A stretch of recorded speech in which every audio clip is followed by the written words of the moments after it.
So in the freight industry, there's a lot of different examples of productivity software. So obviously the most obvious and sort of the most important is a TMS.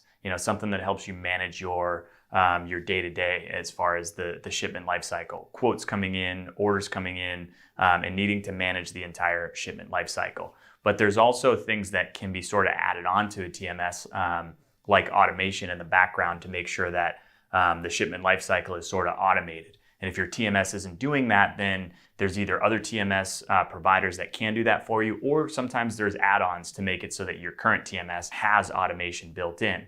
And then some other examples for efficiency are, different tracking software that can be integrated with your TMS to make sure you know exactly where your shipments are at all times, which tends to be more important on the truckload side, obviously. And then there's email tools that can actually sync up with your email so that as you're trying to manage all your customers through email, there's AI tools that can actually sync up with your TMS to make it so that it's all connected. So as those emails come in, those orders automatically get created in the TMS instead of having to do all this data entry. And then in some cases, an AI tool can actually even return a response to your client, like a quote or a tracking update. It can help sort documents that are coming in. So productivity software is used in the freight industry because it's an extremely low margin industry, and volume is really important. And you have to use software in the freight industry to try and automate certain processes that are too time consuming. Labor is not cheap in this industry and margins are thin.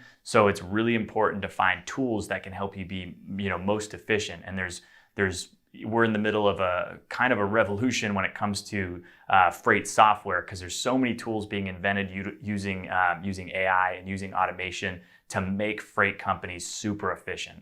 So if you're trying to determine good productivity software versus bad productivity software, it's really the proof's in the pudding. If you can find something that really automates the process, I think that's probably the most pertinent in today's industry, even more important than exactly which TMS you're using or which important reports can be generated through your TMS. I think the most important thing is, can it automate the process? Can it make it so that when a shipment gets punched into your TMS, does it automate its way through the shipment lifecycle without having too many touch points? Within the freight industry, you're paying somebody a lot of money to track those shipments and possibly have to pick up the phone or send an email to find out where a shipment is or if they can get a quote on a particular shipment.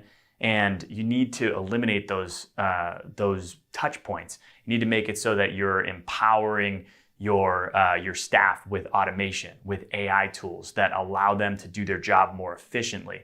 And really, you can basically see it by how many quotes actually go out, how many quotes get booked, how often, how overwhelmed your staff is. If you've purchased some kind of software that is supposed to make you more efficient, but your staff still seems pretty stressed out with the day-to-day activity, then it probably means that that particular software, maybe you need to switch it out for something else, because the right software will make your company more efficient. It will make your customer service reps and your operations reps' lives a little easier, and it'll allow them to deliver a softer touch to your customers, a better customer service overall.